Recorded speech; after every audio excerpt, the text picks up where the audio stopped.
اعوذ باللہ من الشیطان الرجیم بسم اللہ الرحمن الرحیم. ڈیئر اسٹوڈنٹس، السلام علیکم ورحمۃ اللہ وبرکاتہ. پیارے بچوں، آج ہمیں سری نگر سے کرگل تک جو لیسن ہم نے کل سٹارٹ کی، یعنی سبق نمبر 12، آپ اپنی نصابی کتاب کھول کر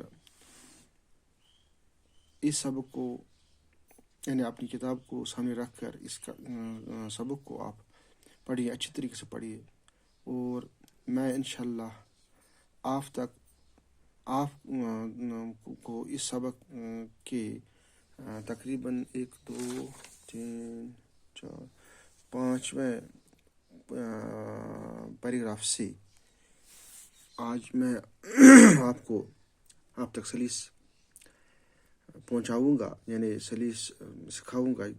مطلب اس کا مطلب جو معنی اور مقصد جو ہے آسان اردو میں آپ تک انشاءاللہ آپ تک پہنچانے کی کوشش کروں گا. پیراگراف اس طرح ہے: لیہ کے بعد کرگل لداخ کا سب سے زیادہ آباد اور بارونق قصبہ ہے.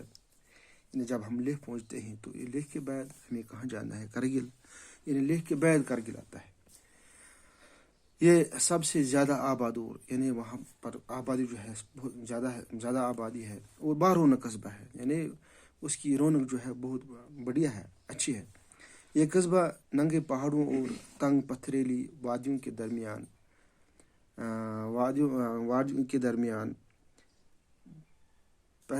بہنے والے دریائے سورو کے کناروں پر آباد ہے. یعنی اس کے وہاں پر ایک دریا بھی ہے جس کا نام ہے دریائے سورو. یہ اسی کے کنارے پر آباد ہے کرگل، اسی لیے اسے سورو ویلی بھی کہا جاتا ہے. کرگل کی اونچائی سطح سمندر سے تقریباً 2750 میٹر ہے. یہاں کی ناقابل کاشت زمین کو قابل کاشت بنایا گیا ہے. کرگل کی آبادی کئی ہزار پر مشتمل ہے. سری نگر لیہ شاہراہ کرگل قصبہ کے بیچوں بیچ گزرتی ہے. سری نگر سے لیہ جانے والی اور لیہ سے سری نگر آنے والی اکثر گاڑیاں رات کو کرگل میں ہی ٹھہرتی ہیں، جس سے اس جگہ کی رونق میں اضافہ ہو جاتا ہے. سیاحوں اور دیگر مسافروں کی آمد کی وجہ سے یہاں کئی ہوٹل اور بازار وجود میں آ گئے، جس کا اچھا اثر یہاں کی معیشت پر بھی پڑا ہے. کرگل میں ہر طرف بید کے درخت نظر آتے ہیں. ان سے یہاں کے لوگوں کی ایندھن اور چارے وغیرہ کی ضرورت پوری ہو جاتی ہے. اس جگہ چھوٹے سیب، خوبانی اور دوسرے پھلوں کے ساتھ ساتھ جوار اور گیہوں کی پیداوار بھی ہوتی ہے. یہاں کے پھل چھوٹے چھوٹے مگر بہت رسدار اور میٹھے ہوتے ہیں. اس چھوٹے سے قطع زمین سے زیادہ پیداوار حاصل کرنے کی غرض سے یہاں عموماً سال میں 2 فصلیں اگائی جاتی ہیں. گویا علاقہ ملک سے الگ تھلگ ہونے کی اور جغرافیائی وجوہات کی بنا پر تعلیمی اور معاشی لحاظ سے پسماندہ ہے، مگر اب جدید تعلیم کی طرف خاص توجہ دی جانے لگی ہے. اب زیادہ سے زیادہ بچے اسکول جاتے ہیں. اب یہاں بہت سے تعلیمی ادارے موجود ہیں، جن میں پرائمری و middle school, higher secondary school اور ڈگری کالج شامل ہیں. کئی اسکول خالص لڑکیوں کے لیے ہیں. اگرچہ لداخ کی شرح خواندگی بہت کم ہے، مگر تعلیم کی طرف رغبت کی وجہ سے اس شرح میں اضافہ ہو رہا ہے. آج ملک کے دوسرے حصوں کی طرف کرگل میں بھی مردوں کے ساتھ ساتھ عورتوں کی کثیر تعداد مختلف سرکاری دفاتر، اسپتالوں، تعلیمی اداروں میں کام کریں. یہاں پر جو بھی آفیسر ہیں وہ کرگل کے ہی زیادہ تر ہیں، کیونکہ وہاں کی ان کو سرٹیفکیٹ ملتی ہے، ان کو وہاں پر زیادہ ترجیح ہوتی ہے سرٹیفکیٹ کو. اس لیے بہت زیادہ آفیسر اور ڈاکٹرز وغیرہ ہر دفتر میں ان کی تعداد بہت زیادہ ہے. سرکاری تعلیمی اداروں کے علاوہ کرگل میں بہت سی نجی اسکول بھی کام کر رہے ہیں.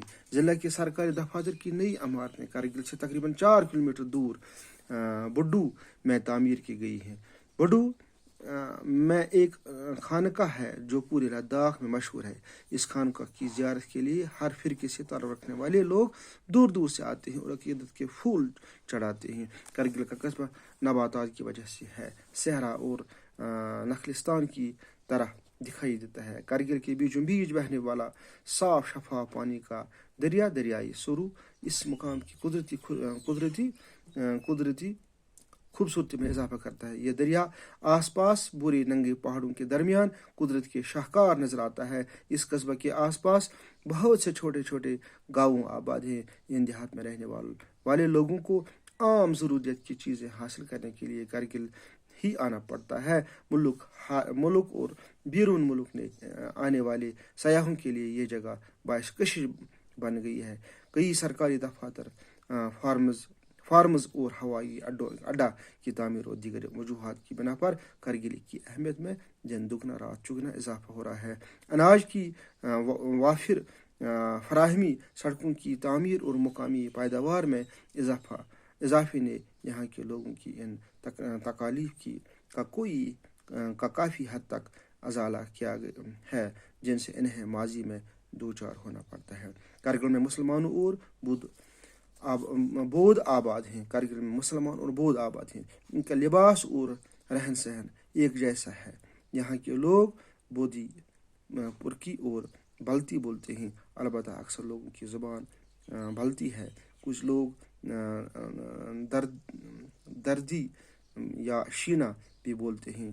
یہاں بدھ وہار، خانقاہیں، گنبے، مساجد اور امام باڑے پہلو نظر آتے ہیں اور سب لوگ ان کا برابر کا احترام کرتے ہیں. یہاں کا مخصوص لباس لمبا چوگا ہے جسے گنچا کہا جاتا ہے.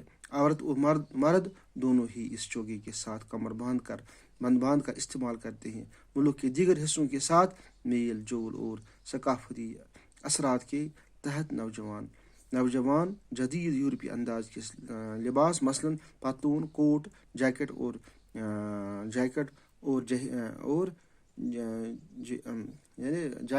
وغیرہ پہنتے ہیں.